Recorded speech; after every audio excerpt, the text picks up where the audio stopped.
you. From Australia ka pa. Sinadya mo lang ako. Dahil sa white girl mo. Nakita kita sa Facebook. May isa kasi akong nilapitan last year na pag-uwi ko. Si Justin. Okay. Nag-inquire ako sa kanya pero hindi pa hindi gumbuhok ko sa Hindi ka ginawa. Hindi talaga yung mga dadamit kasi siya. So ayun, yun sa gusto mong kulay na may pagka-gray, magdidepende pa rin ako kung saan kaya ng buko.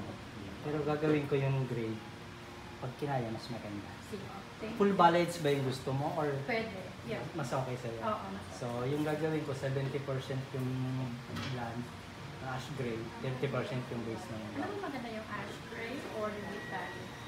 Halos same lang naman siya. So nagde-dimension na rin siya dun. Okay. Sige. Thank you. Okay. Tapos yung gupit, kung kailangan gupitin natin yung dulo mga kasi ito yung part na magkatay, gupitin na. Pero pag hindi, kahit wag na kasi may sinong masyado. Kasi may sinong. So prepared ko lang ma'am ha. Sige, Thank you. Hindi mo inakala. Ito Oo, na siya. sulit yung delayed na flight. Oo. Sa Australia, no? Ilang hours biyahe mo ma'am? 7 and 50 minutes. Parang 8 hours na din. Yes siya. Oh. Sulit yung walang tulog. Wala na yung white hair mo, hindi yung blondie mo Oo, kanina. Ang ganda. Thank you. Thank you so much. Thank you. Ano? Ang ganda Thank you, niya. ma'am. Ang Wow. ganda ng kulay, ano? So may volume na siya.